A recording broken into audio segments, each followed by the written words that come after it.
Bonsoir les amis, heureux de vous retrouver, mais pour la dernière fois dans le cadre donc de cette situation de confinement, puisque nous reprenons nos cultes en présentiel le dimanche 30 août et je serai heureux de vous retrouver.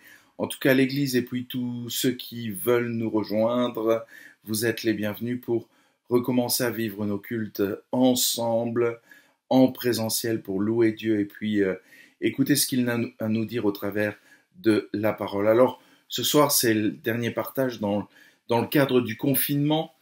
Et ce partage, je l'ai intitulé de déserteur, à serviteur.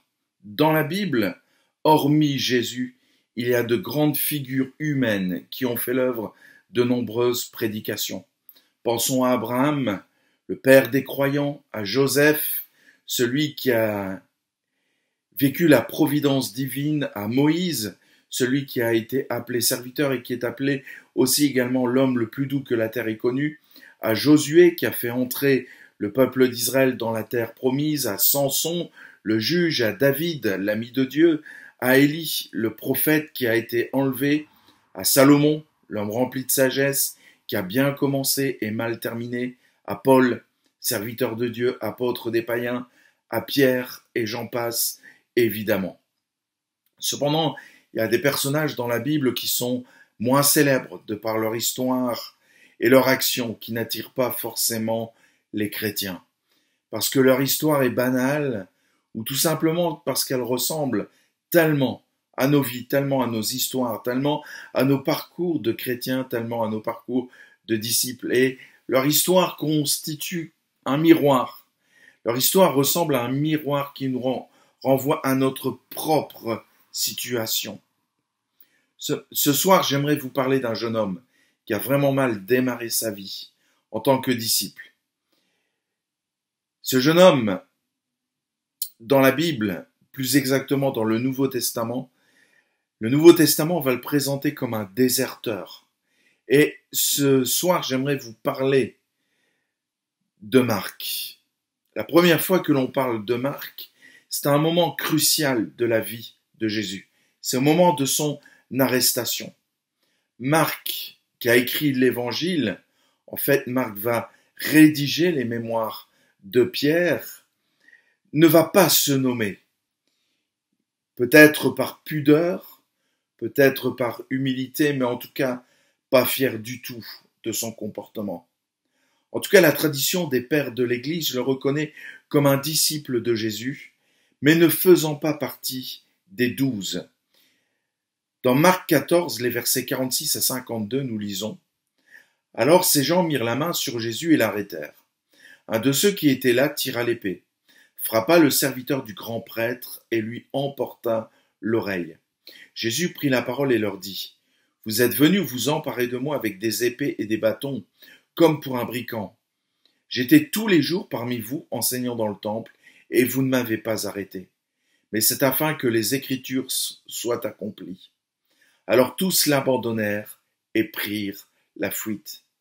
Un jeune homme le suivait, habillé d'un simple drap. On l'attrapa, mais il lâcha le drap et se sauva tout nu. Nous sommes témoins dans l'évangile de Marc de l'arrestation de Jésus. Marc se met en scène sans mentionner que c'est lui. Il s'agit de ce fameux jeune homme qui suivait Jésus. On se saisit de lui, il se débat et prit la fuite et se sauva finalement nu. Voici la première mention de Marc. C'est un bien mauvais départ. Il va prendre la fuite et il se sauve tout nu. Il y a de quoi ne pas dire que c'est lui. Vous savez, ce jeune homme en question, c'est moi qui écris cet évangile. L'évangile de Marc est le seul à mentionner cet incident. On mentionne ses exploits, ce dont on est fier, mais pas nos échecs. Et pourtant Marc va donner ce détail. La deuxième fois où l'on retrouve Marc, c'est dans un contexte de prière, dans un contexte d'intercession. Dans Acte 12, verset 12, après avoir réfléchi, donc il s'agit de Pierre qui a été libéré par l'ange de prison, il se dirigea vers la maison de Marie, la mère de Jean, surnommée Marc, où beaucoup de personnes étaient réunies et priaient.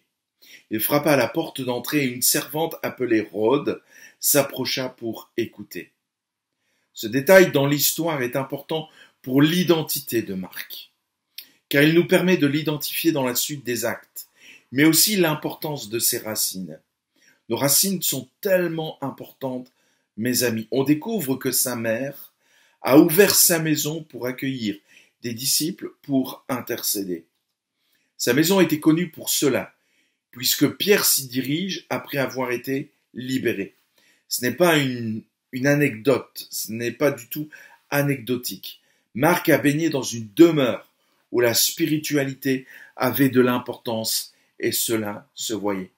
Peut-être que tu as baigné, toi également, dans une maison où la spiritualité était importante, où tu as vu ta maman prier, où tu as vu tes parents prier, où tu as vu l'un des membres de ta famille être une personne importante dans l'intercession et dans la prière. Tu as vu peut-être tes parents ouvrir leur maison pour accueillir les uns les autres, pour prier ensemble. Peut-être que tu es comme Marc, avec des racines spirituelles importantes. Mais où en es-tu à cet instant précis? Dans Actes 12, 25, nous lisons « Une fois leur mission à Jérusalem accomplie, Barnabas et Saul repartirent emmenant avec eux Jean surnommé Marc. » Nous sommes lors du premier voyage missionnaire, la première équipe d'implantation d'église. Barnabas et Paul partent donc en Asie mineure pour leur premier voyage missionnaire, pour annoncer l'évangile auprès des païens, bien sûr en commençant dans les synagogues. Paul commençait toujours, il avait une stratégie bien définie, d'abord la synagogue pour annoncer l'évangile et après les païens. Première équipe d'implantation d'équipe qui part, et Marc part avec eux. Dans Actes 13, verset 13, nous lisons « Paul et ses compagnons embarquèrent à Paphos pour se rendre à Perge en Pamphylie. Mais Jean se sépara d'eux et retourna à Jérusalem. » Paul et Barnabas, la première équipe missionnaire donc d'implantation d'église, ont donc pris Marc avec eux. Et c'est un contexte qui est loin d'être évident, mais qui porte du fruit. Il y a du fruit. Des églises sont créées, des églises sont implantées, il y a des signes, des prodiges qui accompagnent la prédication de Paul et Barnabas. Mais en cours de route, Marc les laisse tomber et retourne à Jérusalem. Deuxième abandon. Le premier abandon, c'est lors de l'arrestation de Jésus, et ici lors des difficultés du premier voyage missionnaire de Barnabas et de Paul. Faire face aux difficultés, ça n'est vraiment pas le point fort de Marc. Dans Actes 15, les versets 36 à 41, nous lisons « Quelques jours plus tard, Paul dit à Barnabas, « Retournons visiter nos frères et sœurs dans toutes les villes où nous avons annoncé la parole du Seigneur, pour voir comment ils vont. » Barnabas voulait emmener aussi Jean surnommé Marc, mais Paul estimait qu'il ne fallait pas prendre avec eux celui qui les avait quittés depuis la Pamphylie et ne les avait pas accompagnés dans leurs tâches. Ce désaccord fut assez vif pour qu'ils se séparent l'un de l'autre. Barnabas prit Marc avec lui et embarqua pour l'île de Chypre. Paul choisit Silas et partit, confié par les frères à la grâce du Seigneur. Il traversa la Syrie et la Cilicie en fortifiant les églises. Je n'ai pas été témoin de cette discussion entre Paul et Barnabas au sujet de Marc, mais la Bible nous dit pudiquement qu'elle fut assez vive. Le seul sujet de la dispute de Paul et de Barnabas, ce n'est pas une question de vision, c'est une personne, et cette personne, c'est Marc. Barnabas voulait prendre Marc avec eux, c'était son cousin. Pour Paul, c'était exclu. Celui qui abandonne en cours de route n'est pas digne d'être un serviteur. Je ne sais pas si Marc était présent lors de cet échange. S'il était présent, cela a dû être terrible pour lui. Si Barnabas lui en a fait le rapport, c'est tout aussi terrible. Il est responsable de l'éclatement de la première équipe missionnaire la plus efficace de tous les temps. Il faut vivre avec cela et avec cette étiquette. Paul lui a collé une étiquette, inapte au service. Et Marc va se coller une étiquette, déserteur et diviseur. Il a déserté à 2 reprises et ces désertions vont être un sujet de division entre Paul et Barnabas. À ce stade de cet échange, nous pouvons en retirer plusieurs réflexions pour chacun de nous. Il y a, c'est vrai, des déserteurs. Notre société est marquée par la désertion. Il y a les déserteurs éducationnels. Les parents qui désertent et qui n'éduquent pas leurs enfants, qui désertent lorsqu'il faut prendre des décisions au niveau des enfants, qui sont complètement absents. Un psychologue canadien a écrit un livre qui s'appelle « Père manquant, fils manqué ». Les pères sont tellement déserteurs. Il y a les déserteurs conjugaux. Combien de femmes se battent toutes seules maintenant parce que le mari est complètement absent. Il y a les déserteurs face aux responsabilités. Les personnes qui sont incapables d'assumer une responsabilité. Il y a les déserteurs spirituels. Ceux qui abandonnent en cours de route. Il y a les déserteurs de la lecture de la parole de Dieu. Il y a les déserteurs de l'intimité avec Dieu. Il y a les déserteurs de la prière. Et puis il y a les déserteurs de l'Église. Il y a les déserteurs du service. Mais ces déserteurs pourtant veulent être servis. Il faut avouer que notre société occidentale est marquée par la désertion. Et il y a de réels déserteurs. Et puis viennent les étiquettes. Peut-être que ce soir tu souffres d'une étiquette que l'on t'a collée ou que tu t'es collée toi-même. Toi-même. Indigne, inapte, bon à rien. Peut-être que, à juste titre, tu t'es comporté de telle manière afin que les autres t'ont collé une étiquette, mais à juste titre. Il ne faut pas le nier non plus, et il faut assumer ses responsabilités aussi devant Dieu. Peut-être qu'on ne te fait pas confiance parce que tu as déserté. Mais nous vivons aussi dans une société où les étiquettes, où cataloguer les individus est monnaie courante. Quelle étiquette as-tu reçue? Je pense au conseil de classe. Je pense au conseil d'orientation où on oriente vraiment un élève parfois injustement. Peut-être que tu as reçu l'étiquette de caractériel. Peut-être que tu as reçu l'étiquette de fainéant ou de paresseux. Peut-être que tu as reçu l'étiquette de mou, de lymphatique, de colérique, de lâche, etc. Tout cela est lié au jugement. N'oublions pas ce que Jésus enseigne, c'est que nous serons jugés à la mesure où nous jugeons les autres. Nous sommes tellement rapides à juger. Quelle étiquette portes-tu avec toi? Marc en portait une, déserteur et diviseur. Si la Bible ne parlait plus de lui, on aurait pu croire qu'il aurait rejoint la foule des disciples qui se battent au quotidien avec leur étiquette, mais sans être vainqueur du tout.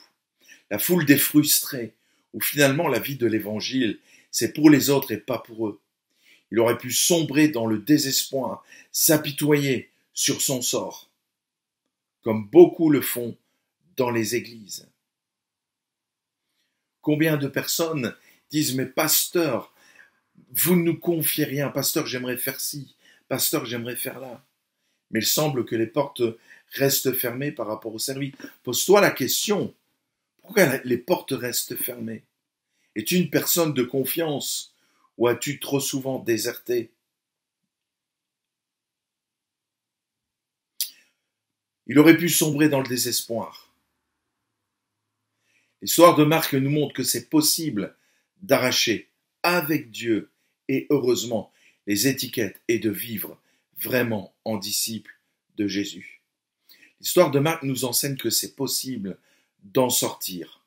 Mais comment? Il y a dans l'histoire de Marc 2 personnes qui vont jouer un rôle vraiment important dans sa vie. Premièrement, c'est son cousin Barnabas et deuxièmement, c'est Pierre. Dans Acte 12, nous voyons que Pierre a côtoyé Marc, donc ils se connaissaient. Barnabas, avec son caractère reconnu, est appelé ou surnommé le fils de l'exhortation et de l'encouragement. Barnabas décide malgré tout de faire confiance à Marc et de continuer la route avec lui. Si vous lisez le texte d'Acte 15, nous voyons que l'Église d'Antioche ne va pas recommander Barnabas et Marc, alors qu'ils vont prier pour Paul et Silas. Nous voyons que, dans les textes, que Pierre considère Marc comme son fils. Dans 1 Pierre 5,13, il est dit « Ceux qui ont été choisis comme vous et sont à Babylone vous saluent, ainsi que Marc, mon fils. » Deux personnes donc jouent un rôle important pour ces changements. C'est Barnabas et Pierre. Ils lui font confiance.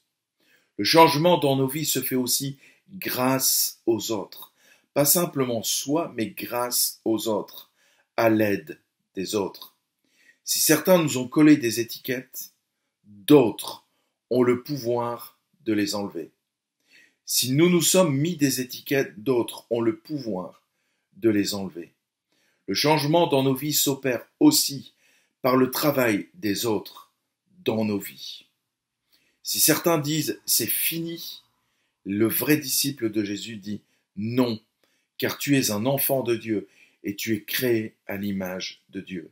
Le potentiel est là, même s'il y a des mauvais départs. L'Église a vraiment un rôle important à jouer, c'est retirer des étiquettes. Malheureusement, celles-ci, au lieu d'en retirer parfois, les accentuent. Barnabas et Pierre. Pierre, évidemment, c'est de quoi il parle et d'où il vient. Rappelons-nous son triple reniement et comment Jésus va le restaurer. Cela lui donne non pas de la tolérance vis-à-vis de Marc. Ne confondons pas les choses. Pierre n'est pas tolérant vis-à-vis de Marc, mais il a de la compassion et du savoir-faire. L'exemple de lui-même, comment Jésus agit avec lui, va lui servir de leçon pour la restauration de Marc, parce que lui-même a été restauré par Jésus. Barnabas et Pierre vont ôter l'étiquette ou les étiquettes qui collaient à la peau de Marc.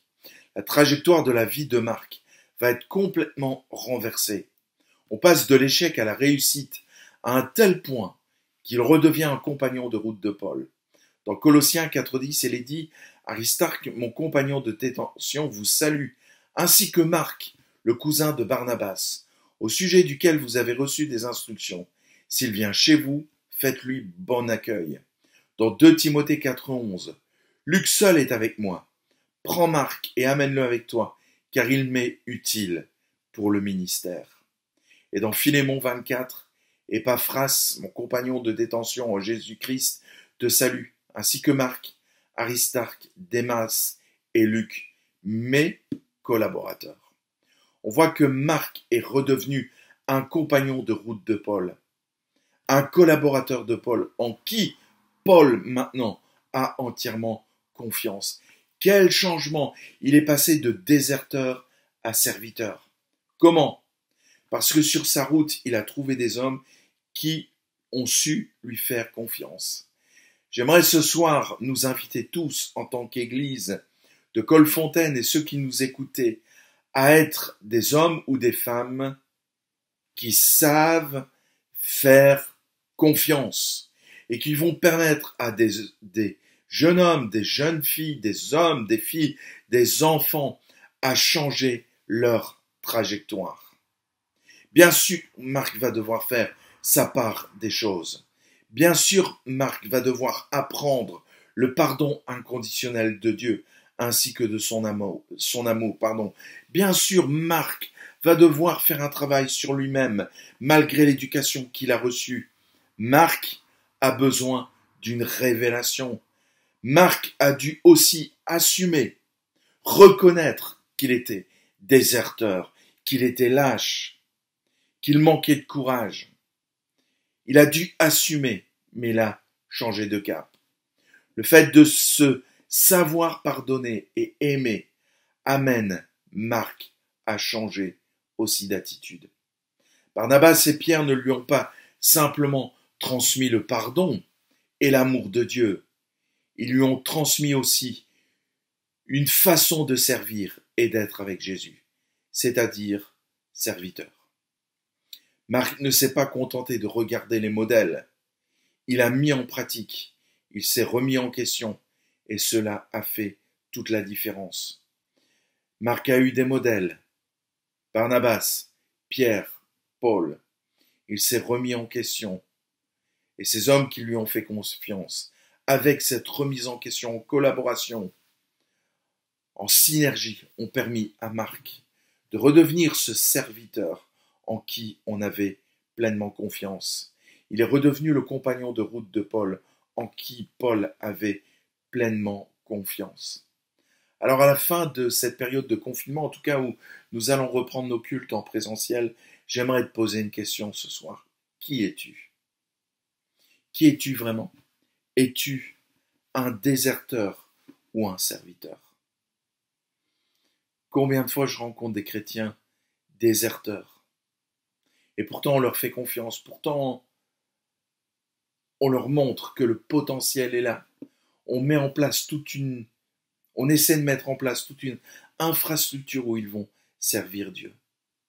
Et pourtant, ils restent des déserteurs plutôt que des serviteurs. Voilà, ça va être la reprise de l'Église. Bien sûr, avec un autre rythme, il faut tenir compte des réalités du Covid et puis de toutes les mesures encore par rapport au confinement qui continuent encore, en tout cas sur certaines mesures. Mais qui seras-tu? Seras-tu un déserteur ou un serviteur? J'aimerais que nous soyons, qu'il n'y ait pas de surnom donné, où on dit de toi, t'es un déserteur. À juste titre ou pas. Ou tu es un serviteur. À juste titre. Alors je t'invite à te mettre devant Dieu, à examiner ta vie, à examiner les décisions que tu as prises. Est-ce que les décisions que tu as prises ou que tu voudrais prendre sont marquées par un esprit de désertion ou par un esprit de service? Réfléchis pleinement, mets-toi devant Dieu. Ne trouve pas des fausses excuses, mais aime ton Dieu, serre-le de tout ton cœur et ton prochain comme toi-même. Soyez bénis et je me réjouis de vous revoir ce dimanche 30 août. Suivez bien les informations sur la page Facebook de l'Église. Tenez-vous informés afin qu'il n'y ait pas de surprise ce dimanche aussi par rapport à l'organisation de notre culte ou peut-être, et je le souhaiterais, de culte. Alors, soyez bénis, je vous invite à prier ensemble. Seigneur, merci parce que tu as été et tu restes le Dieu des deuxièmes, des troisièmes, quatrièmes chances par rapport à ceux qui ont vécu un échec, qui sont passés de serviteurs à déserteurs, qui ont abandonné en cours de route, qui n'ont pas regardé à la dépense au départ et qui ont abandonné en cours de route, qui ont abandonné par lâcheté, qui ont abandonné par désir de la chair, par désir de loisir, en ne réalisant pas l'ennui que ça peut générer aussi pour les uns et les autres ou le contre-témoignage pour d'autres. Seigneur, ce soir je te prie, alors que nous allons reprendre nos activités, certes au ralenti, mais où nous allons reprendre et où nous avons besoin de nous servir les uns les autres, je te prie pour que les uns et les autres nous puissions réaliser que nous sommes appelés au service et non pas à la désertion. Fais de nous aussi des hommes qui savons avoir confiance pour restaurer et guérir et transformer les trajectoires, redresser les trajectoires. Père, utilise-moi, utilise-nous afin de redresser des trajectoires dans l'honnêteté, la vérité et la droiture de cœur. Merci de bénir les uns les autres et de développer en nous un esprit bien disposé. Amen. Amen. Soyez bénis et à très bientôt.